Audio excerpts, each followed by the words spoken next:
So today we have Labeaud Colbert here to talk about automating your business.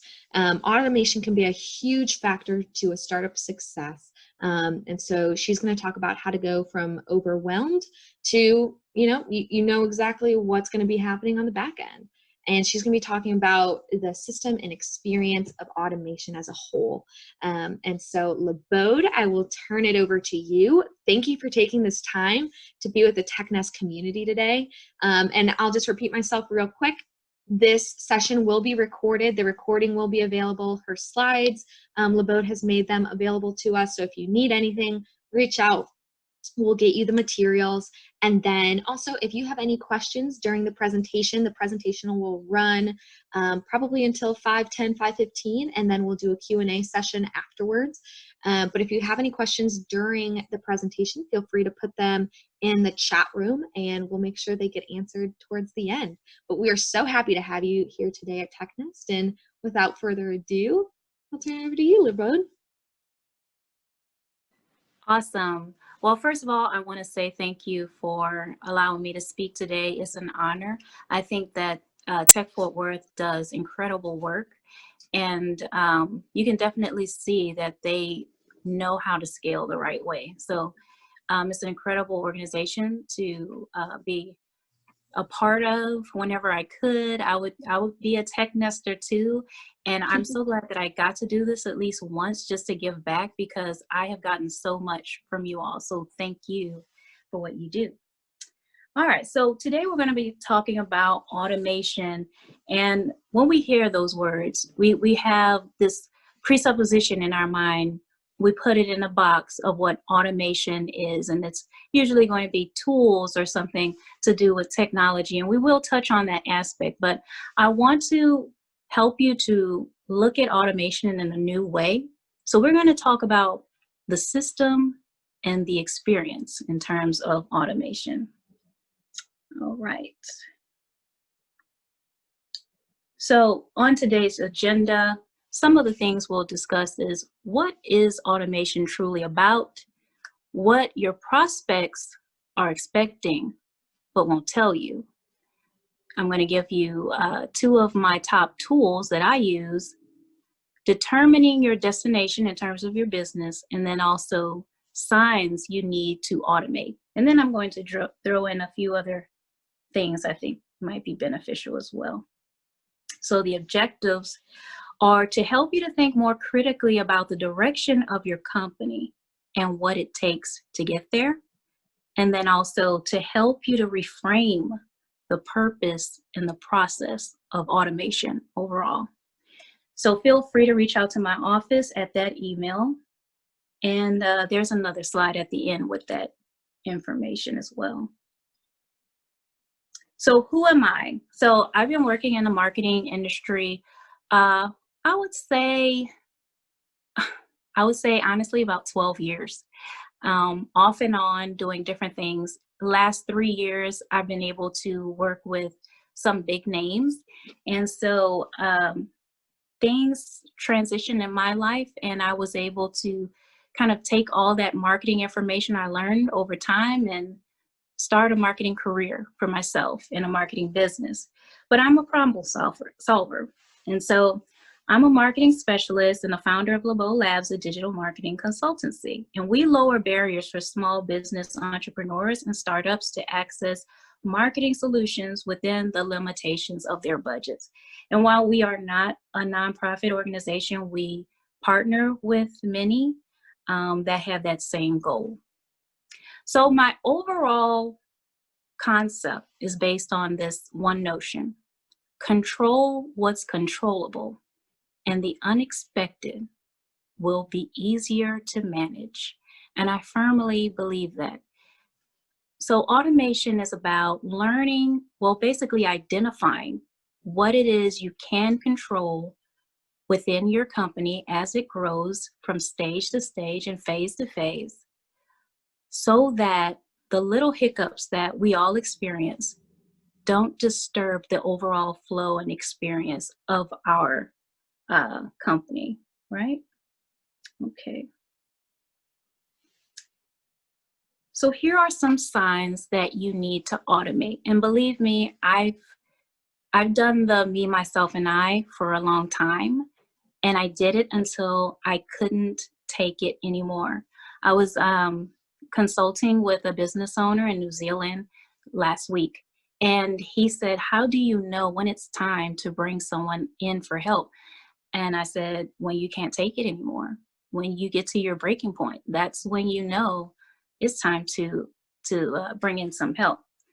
But here's the first sign: you have long lead lines for improvement. Long lead lines for improvement. So what this means is that your processes need streamlining.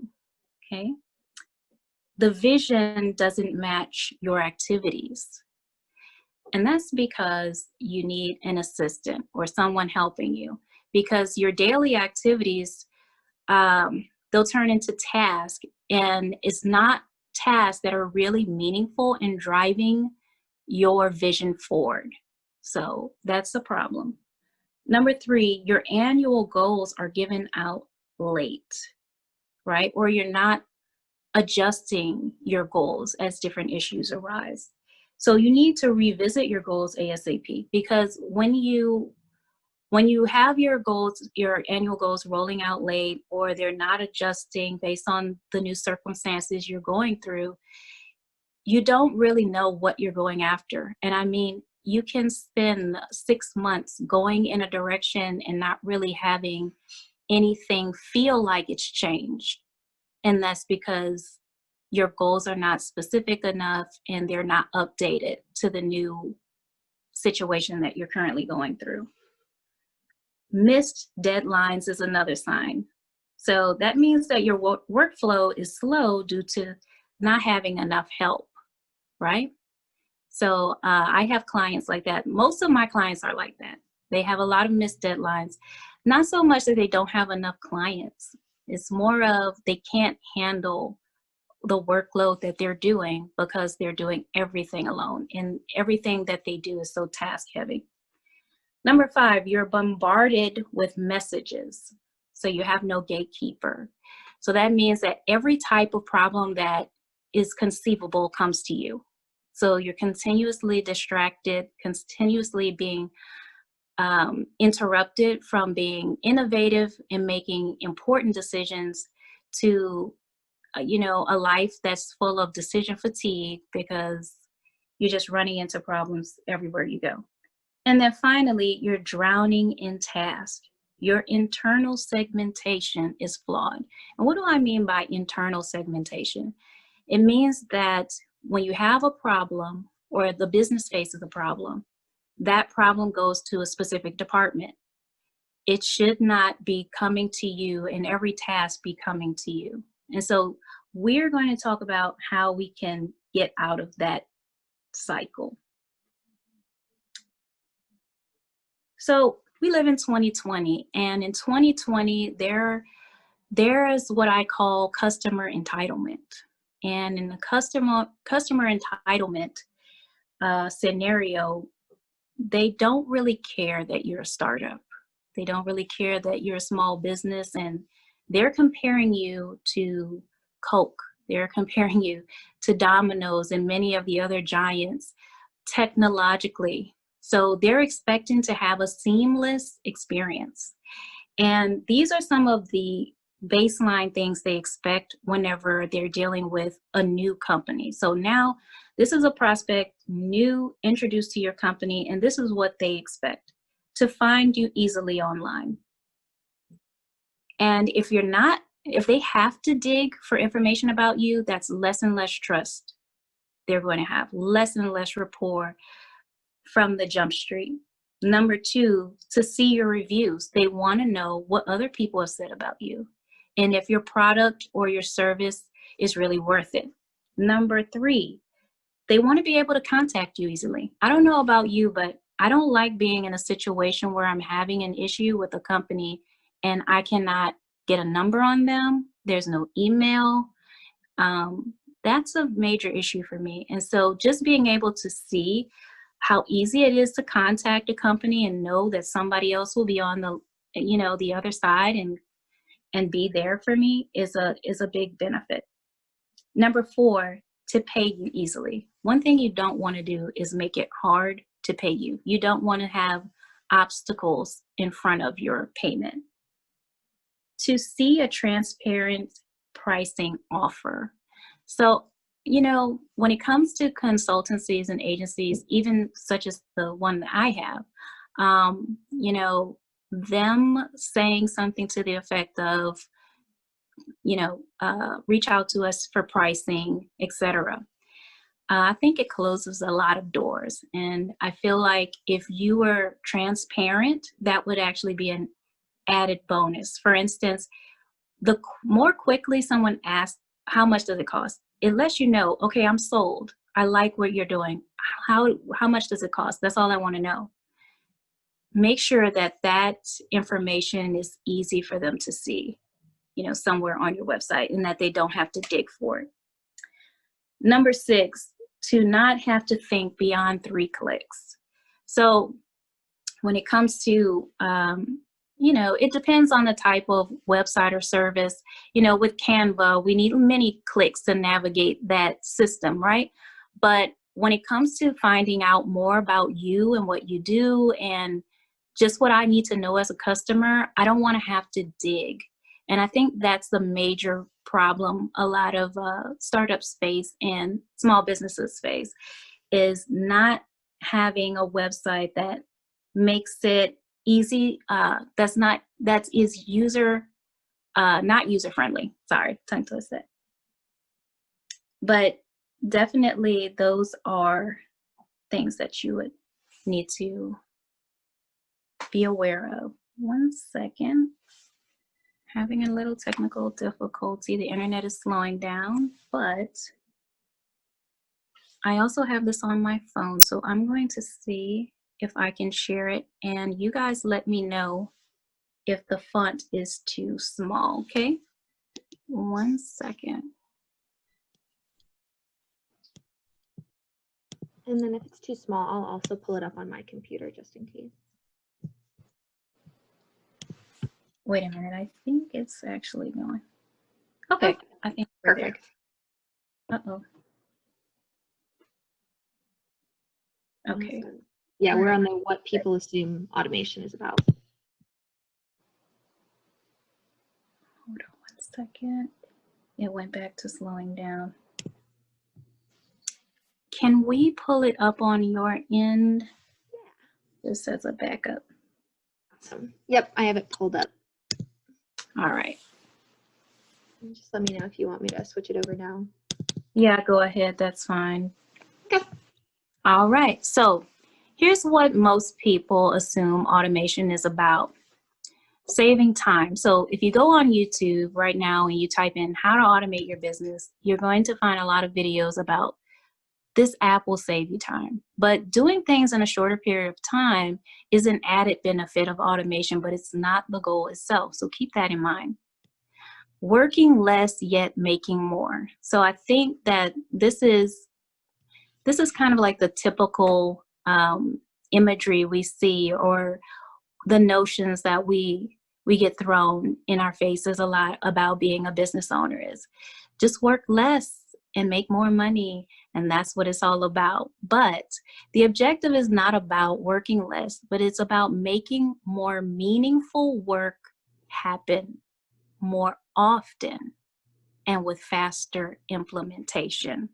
So it's not about the work itself as if that working is a bad thing. It's more about having a meaningful work, right? Making meaningful decisions and not having to make menial decisions. So it's not about money. It's more about your mission, more about your mission. And finally, the latest tech tools. So I bet a lot of people jumped on this call today because they wanted to know, what tools is she using? And I do use a lot of tools, but just so that you know, there are simple ways to achieve the same goals as high-tech SaaS tools. Sometimes the more innovative you are is all the more easy it is for you to find a simple solution within your budget until you can afford more. but don't throw money at everything. And that goes for those people who aren't struggling. Maybe you are a startup that, you know, money isn't an issue. You are funded, or you are, you know, independently wealthy, but you don't want to throw money at everything. And you would be quite surprised. Many of the tech giants that I work with did not throw money at everything. Actually, they were always trying to save money. And some of the professionals that I work with on my team and the team of a lot of corporate giants out there, they're brilliant. And the first thing that they try to do is find a simple and inexpensive way to do their job, instead of saying, let me look up what system we need to use or tool we need to use, right? So keep those things in mind. All right, next slide. Oh, my apologies. We're still on yours. Let me share my screen real quick. There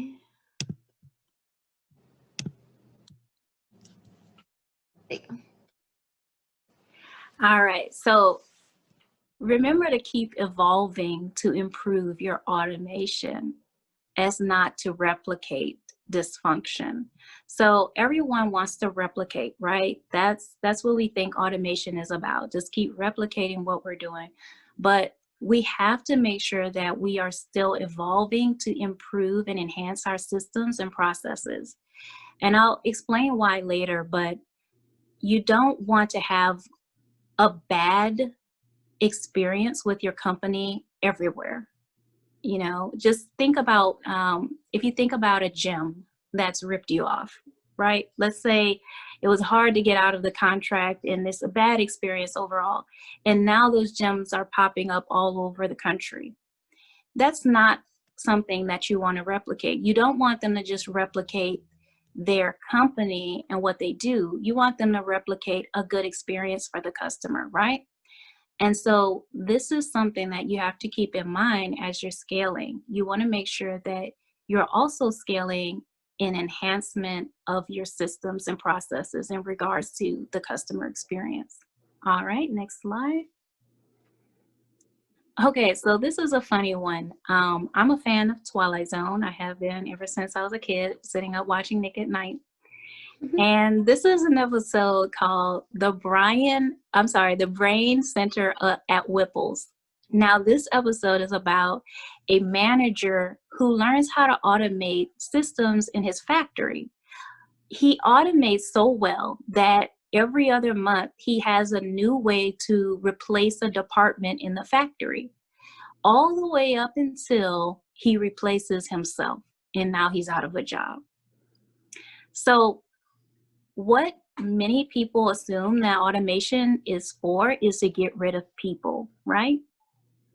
But I'm here to tell you that is not the case. Next slide. We do not want to be a Mr. Whipple. That is not the goal. So let's talk about that a little bit more. So what is automation really about? Automation isn't about technology, it's about people. No business can scale successfully without people. People alone are not the answer, though. So I'm not promoting the idea, just get a gang of, co-founders and get them all together and everything will go away. That's not the case, right? Roles, predictability, and adaptability are key. So you have to have people, but you have to have them within the correct role. There must be predictability in your chaos, and there needs to be a seamless way to adapt to new situations. So everyone on your team must be identified by what types of problems they solve, or else problems will be directed towards you. So this is one of the purposes of automation, is that you are not always the person to deal with problems. There are different departments for each type. It is a delicate balance. So the purpose of automating your business is to multiply it sustain it, and to ultimately master adaptation. You must grow without disturbing your flow, right? So there needs to be a way that you can introduce new things, new services, new people, transitioning. And you know, as a startup, you're transitioning all the time, but it should not turn everyone upside down. It should be something that you're used to. Okay, you know, we're throwing this out, we're going to try this. Um, and honestly, the bigger you grow is the more often this will happen. So there, you need to start thinking about systemizing adaptation.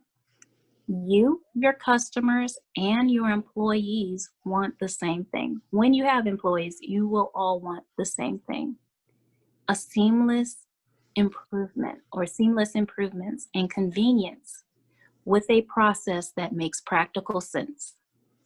So automation done wrong results in resentment, either from you, your staff, or your customers. Now, think about it for a second.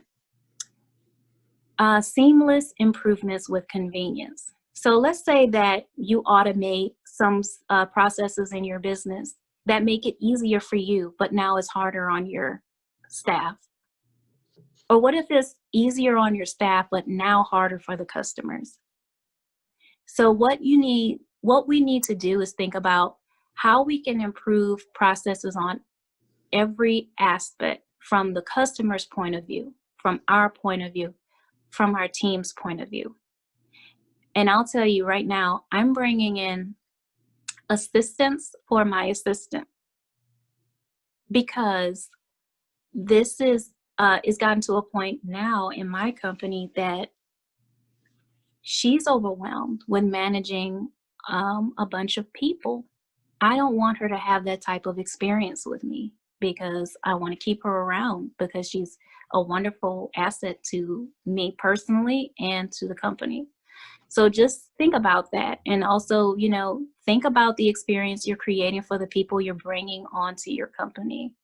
I've seen it go wrong too many times. All right, next slide. Okay, so controlled chaos. Test, learn, and adapt. So let's say you are the Earth, and this is the reason why I have the solar system theme. So let's go.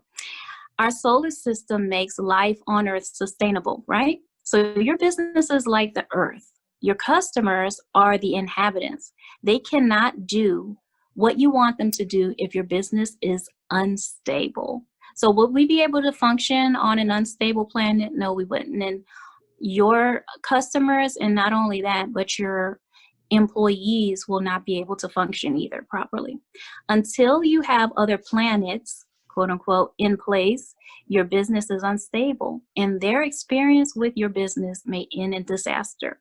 So your team is the first line of defense. Your employees are your planets in this analogy, and are the first line of defense when problems arise. They have a specific role and position for the purpose of maintaining the quality of your customer's experience. Problems are the figurative asteroids that endanger your atmosphere. So as long as you're bombarded with every type of problem, your business will be too chaotic to be sustained, right? So you guys understand that. Now, finally, everyone has an important role to play. Your customers' happiness and your own are directly related to how well your employees are positioned and how well they perform. Staff should be positioned to reduce the chaos for you, the staff, and your customers. The goal is to reduce the amount of problems each one of you are encountering in your solar system or the experience as a whole. So automation is about your experience, your staff's experience, and your customer's experience, bringing it back to it being about people. All right, next slide.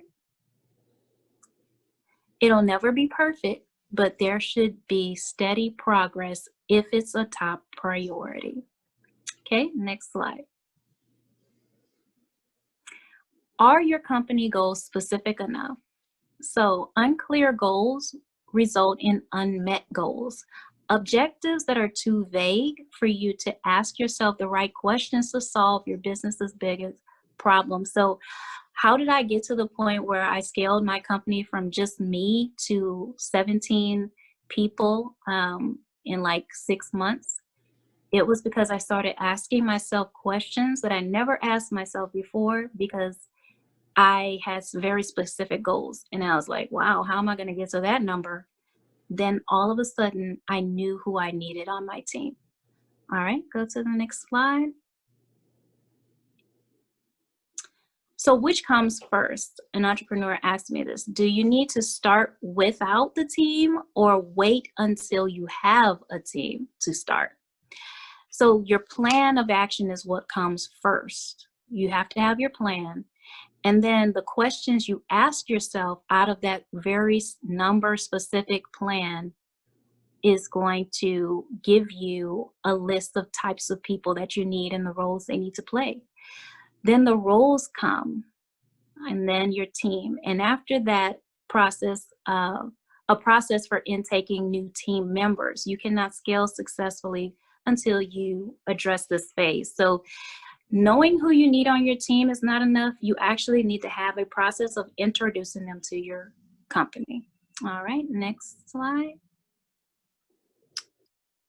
So after all of this automation, what should the end look like for you? So regardless of what industry you're in the beginning, you're the creator, right? You're the creator of your business. But at the end, you need to become the advisor.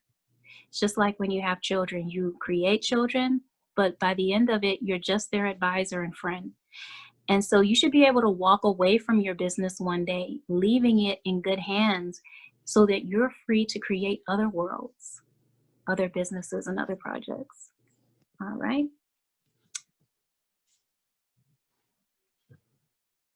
So here are some challenges I have for everyone when it comes to implementing what I've shared today. Challenge 1, make a decision on what a successful business looks like for you and make it very number specific. Number 2, plan out your strategy with people and roles in mind, right? And then also develop your systems. Try creating one every week. And when I say systems, like if I want to bring on a COO, all right, what do I need to do? How do I need to onboard them? What kind of training do they need? Systemize that and just continue to create systems like that. Okay, and next slide.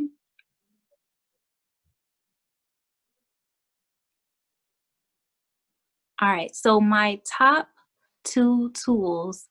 First of all, I just wanted to let you guys know about AppSumo. I love them.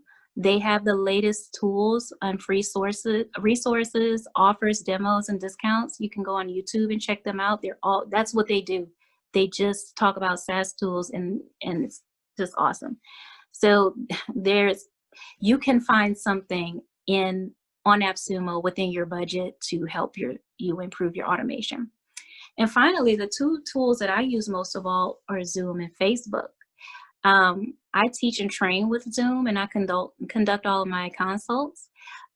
It's kind of a virtual journaling for me because I actually record everything to kind of look back on where we've been and where we come from. And then with Facebook, I've actually moved from Slack, and I have been able to segment my team, their roles, my accounts, and the things that they work on all on Facebook. We created our own system for that. And so those 2 things you're already using. So that's why I didn't want to use that time to talk about something new. I want to talk about things you're already using and how to maximize those. So that's all I have for today. This is my information if you guys want to reach out and stay in touch. And now we're going to open it up for Q&A. Thank you, guys. Yay. Awesome. Well, Labeaud, thank you so much. And yes, so now this enters into the time of Q&A that we have. So if anybody has any questions, you can put them in the chat room, or if you're available to speak, feel free to just unmute yourself and you can ask Labeaud directly yourself.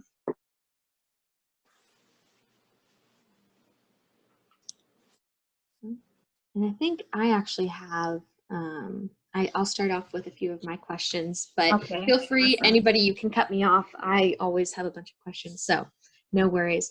But okay, so Labeaud, I know you were talking about some of the goals you were setting and how that can help direct what you need to automate. So you're saying Zoom, Facebook, and what is the best one that you've used for is your task manager? Task manager. All Mm-hmm. right, so we utilize Trello. Now, this Okay. is what I've done to organize all of my people. I have their name. There's a Trello board for each and every person. On the Trello board are specific roles and tasks only for them based on their job. There's also tasks for the internal purposes, so things we need done for the website, copy, writing, content, etc., etc. There's a board for all of that. So one thing that's important for us is to make sure that everyone has something to do always. So when there are things that are on their list, that's of course the first things that they want to work on. But in the case they ever run out, they'll always have internal work to do. And then there's also Trello boards for all of our clients. They can float from project to project. And in fact, most of the consultants on my team only work on things they feel like working on, and that works for us. They're able to work on many projects because they see what everybody else is working on. They may say, oh, I want to help out on this, and they just jump in. So that's what we're using for task management. But within our hidden Facebook group, we also segment those very same things inside our group. So they are constantly updated with changes that are made for every little thing. Our calendar is there. Anytime we have events, we create events with Facebook. And it's just kind of like an intricate thing. I actually learned that from Facebook myself because I'm working with them and on a special project. And our team is huge, it's international. And because of that, I kind of learned some of their strategy when it comes to that. And we actually run a lot of things on Facebook itself that people don't. You can customize Facebook in ways that you didn't think you could. So we have some insider tips on that. Cool. And did you learn those insider tips from that app Sumo, or were those just through? So that is from just the Facebook team coming up with ways to get it done. So Gotcha. Just like I said, just because a corporation is huge, it doesn't mean they're not doing something simple to solve a big problem. So we kind of piggybacked from that and just took it a little step further. And we honestly customize it even more than what my team on Facebook has done. And we're doing pretty good because with Slack, I don't know if you know, once you get to 10,000 messages, you have to pay individually for each person. And our team keeps growing. And I was like, I'm always going to have to upgrade. So let's just use something for free, right? Awesome. We had another. Oh, go ahead, Lloyd. Okay, no, this is really great, Labeaud. I actually was a startup founder a few years back, and I love how you mentioned using free tools. Free tools are the way that we were able to continue to grow. I was wondering if you'd found any tools that for some of I guess the business owners here, that they can interface with their clients as well, in addition to their staff, because having an all-in-one system. One of the systems we used back in the day was Basecamp. I haven't used it in a while, but I was just wondering if there's anything that you discovered as you work with Facebook, if they're working with clients. Thank you for that question. Most of the typical things that you've heard of, like Monday.com, Asana, Slack, and all of those. But honestly, one of the things I do, we have, you know how you have group messenger? And let's say you might put your family all in one group and you guys talk about whatever family stuff. Okay, you can do that same thing with your customer and your team. So every customer account that I have a Facebook Messenger group for that. My assistant and myself and all upper management are on each and every one of those groups so that we can stay informed on what's going on immediately. So anytime they have updates, they have meetings, we're notified. But then sometimes in special cases, we will put the actual client in that group so they can talk directly to their team. So we do that a lot with our partners, people who are clients, but also affiliated in some way. We have some type of deal worked out. And so we'll put them right in there and they can talk to their people whenever they want. They also have access to the Trello boards themselves. So when we invite them in, we'll create a Trello board for them, invite them to it, and then they can start adding stuff into their team's Trello. Yeah. So, and then we also have a Trello board for our calendar because I wanted everybody to know when everybody was available. So every time something is done, like a meeting is done, we'll move it right over to the done area in our Trello board. Awesome. And then it also keeps the due dates and everything, because I think I've seen that in the Trello settings where you can add additional fields so that people don't miss deadlines and whatnot. Absolutely. But my assistant, she's managing that. How she's doing it, I don't know. A lot of this was her brilliance. And that's why I got her the assistance, because at a certain point, I was like, you know, this girl is brilliant. Why am I letting her do these menial things? Let me get her some help so that she can collaborate with me. Right? Mm-hmm. That's awesome. Yeah, no, thank you. Yeah. Right, we had another question came in where, oh, go ahead, Ranjan. I'll let you go first. Yeah, I was going to say, Labeaud, thanks so much for sharing. I had a question about Facebook. So you're now running your company and, customer interactions through Facebook. Do you have any concerns around data privacy given how Facebook handles data? Well, when you say how Facebook handles data, do you mean, well, just to say, whenever you have a meeting on Facebook, like we can have like a similar Zoom experience on Facebook, and those are encrypted and they're not recorded. They're not able to be recorded.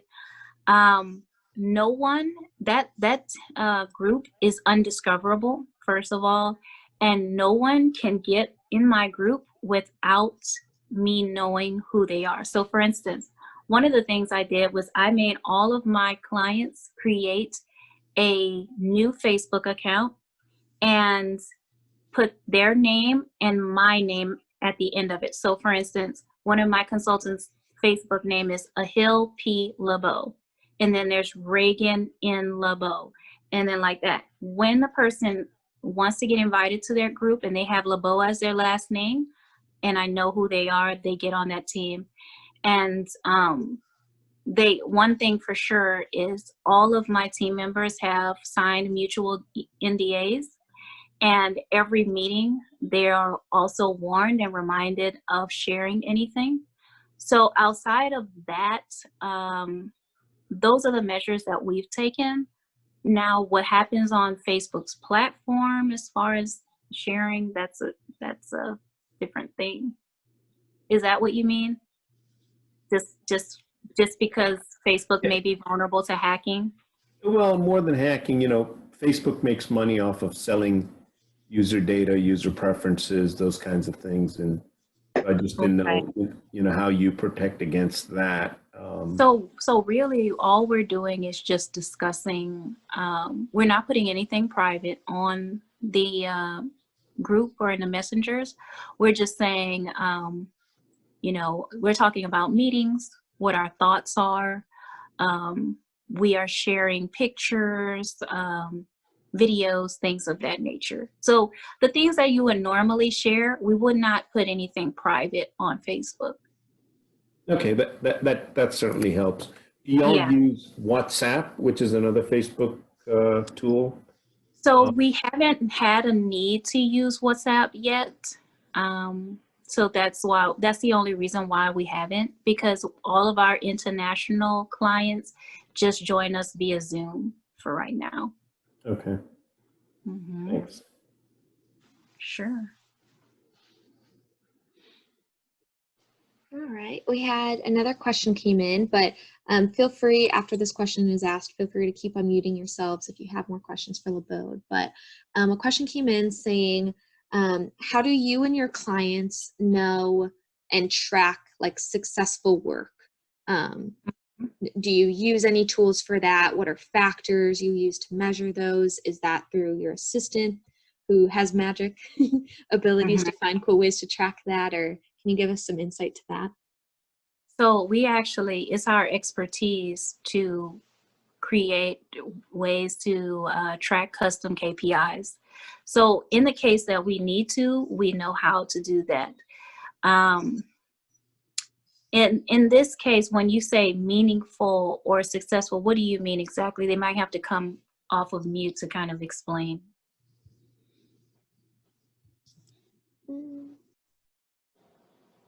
Who is that? Who did that come from? It's just sent privately. So oh, there you go. I'll elaborate. So it seems like your project work takes time. Somebody doesn't automate overnight.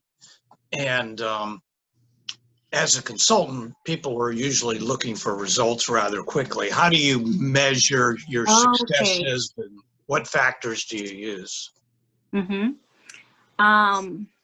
We use a form. It is the consultant agreement. When they do become a consultant with a company, they have a form where they ask questions about what they would like to achieve, and we discuss what success look like for them when it comes to this, that, or the other, and we make that number specific. Similar to a way, if you were to go to a personal trainer, right, and you were to say, hey, I want to lose 20 pounds in a month. Now you haven't exercised in about 10 years and you want to lose 20 pounds in a month because you saw it on Biggest Loser, right? So the personal trainer is looking at you and they're going to say, well, what if we were able to, instead of hit 20 pounds a month, what if you drop 2 dress sizes instead? And then you said, okay, well, I'll be good with that. In 1 month, lose 2 dress sizes. That's the type of negotiation we have, because of course our clients are going to have goals this high, but a budget this small. And then a lot of things they don't understand about how those things work. So we try to talk them down a little bit and make it more logical and reasonable. And when they agree on that, then we will track it based on our task. And we have milestones. So we have a complete like diagram and a flow of every step. So you're getting that laid out from the beginning. Everybody's completely customized. There's no one size fits all. No. And it's all based on what you said you wanted and what you thought is okay, you know. So if I were to say to you, okay, if you lost 2 dress sizes by the end of this month, is that a success for you? Would you consider that a success? And would you feel like that was good money spent? And you said yes. Maybe by the end of the month, we'll have 3 dress sizes dropped. And that's just extra icing on a cake. And that is very important, just as a side note, to show the tracking of that, because with customers, you're right. They're very about, revenue, but they're also making other meaningful progress. And that is something we like to show them. You are making progress. You may not feel like it right now, but look how many visitors came to the website versus last month. Look how many conversions you had this month versus last month, etc. So we have a lot of data analysts on our team. So, they're really good at that. Bruce, did that answer your full question? Did you have anything? Okay, cool. And then Labeaud, I actually had another question regarding what Sure. you were talking about earlier with what your prospects expect of you. Yeah. Yeah, you said find you easily online, see your reviews, contact you easily, pay easily, see a transparent pricing offer, and not have to think beyond 3 clicks. Mhm. Do you see a lot of your prospects going straight to your website or going straight to Facebook to find you? And do you have any top tips or resources to impact your prospects' expectations and how to improve what they're looking for? So what you can do is start with what you know you should do. For instance, they should be able to find you on Google. Make that happen.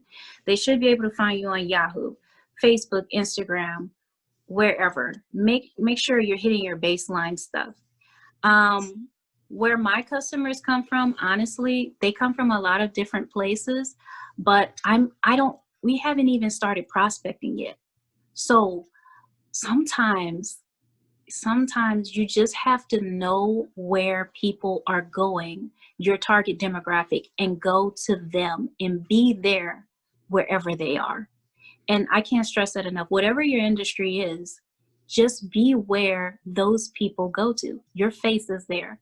And honestly, that's one of the best lead generation advice that I have. Now, of course, there's funnels, there's landing pages, there's ads you can create, lots of different things.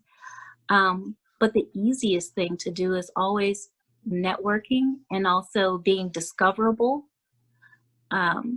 What's your industry, if you don't mind? What is your business, for instance? Yeah, so for mine, we have an app that runs an algorithm that turns your phone into a hearing aid. So Awesome. yeah, we have a website, we have a LinkedIn page, and I think we have an Instagram page, but we don't have Facebook yet. So that's kind of where we're at. Mhm. And we have So, a couple different customer markets, but so, and you've probably already done this, but the first thing I would do is I would get some data behind what's going on right now in the hearing impaired community. Where are they going to? Where do they congregate? And then starting to pop up everywhere in every kind of way. And you will find that just at least for myself, they'll come to you. So a lot of my customers just come to me, and I don't have to go like setting up landing pages and stuff like that. We haven't even needed to do that yet. Yeah. So just go by the data. Go by the data. cool. And then I know when you used to be doing all of this by yourself before you hired on your full team, what were your favorite places to kind of learn how to do this by yourself? Like a little bit before you have a team to help delegate out to and help you do that. What were your favorite things? So when you say favorite places to go to, you mean like online? Yeah, like online to learn more about how to do this, or yeah, pretty I- much that, or books or resources, because I know a good amount of tech nesters are either solo entrepreneurs or looking for a founder or two, or Yeah. maybe have a team of 1 or 2 people. Well, first of all, networking like crazy, going to everything and being everywhere. YouTube, obviously. Facebook groups were big for me. And just going everywhere online. That's pretty much what it was. Trying to learn from books, podcasts, just anyway. I'm an autodidact, so I never stop learning. And then mentors for sure. Mentors, yeah. I know we're getting close on time, but were there any other questions from anybody on today that you have? All right. Well, cool. Well, Labeaud has given us these slides, and we have a recording of this session. So if anybody has questions, you can find her contact information there, or it is very easy to find her if you Google her. She has made that system to find her very easy. So she definitely is preaching what she practices. but I'll put a link somewhere where y'all could get in contact with her if you ever need anything. But Labeaud, thank you so much for being here today. We really appreciate you taking this time out for the community. And also so cool that you're giving back to the community that you used to listen to TechNest from. So welcome back. Thank you for being here. And everybody else, thank you for being here today.